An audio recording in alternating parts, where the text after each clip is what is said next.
দুপুর বন্ধুরা, এই দেখো এটারে আমরা বাঙালির মধ্যে কারকুল ফুল হয়। এটারে কারকুলটারে খাটিয়া এটারে সিদ্ধ করিয়া বয়েল করিয়া ভিতর থেকে সব কিছু বাইর করে লিছি।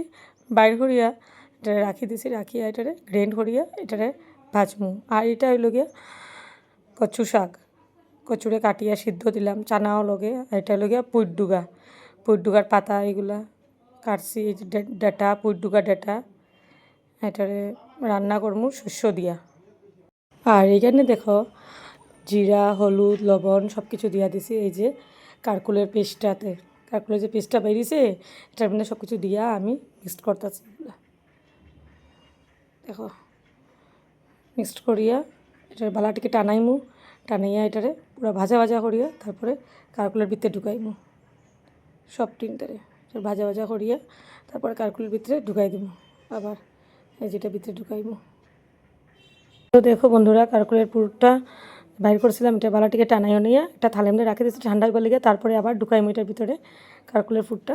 তো এটা সবই জানো বাঙালি মানুষের। কাঁচা লঙ্কা, জিরার গুঁড়া, একটু ধনিয়ার গুঁড়া এগুলা দিছি, একটু লবণ দিয়া টানাইও নিয়ে রাখছি থালের মধ্যে ঠান্ডা হইবার লেগে। ঠান্ডা হওয়ার পরে ডালমু, মানে এটার মধ্যে ঢুকাইমু। তো ওইখানে কচু শাকটা বানাইতেছি, এই যে চানাউনা দিয়া কচু শাকটা বালা করে টানাইও নিয়ে তারপর দিকে লামাই দিমু।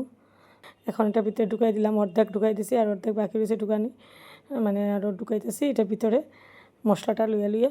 তো তোমরা তো ভাবতে পারো যে তারা মানুষ এত কম,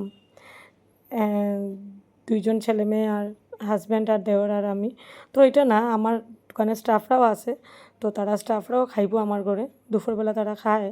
তার জন্যে একটু বেশি আর কি কারকুলের পুর বানাইতেছে। আর এগুলো তো বাঙালি মানুষে জানোই কীরকম বানাইতে লাগে, বাঙালি মানুষের জানাই আছে। তারপরেও আমি একটু আর কি দেখাইলাম আর কি, সবই ইয়ে করে দেখায়, তো আমিও একটু রেসিপিটা শেয়ার করলাম।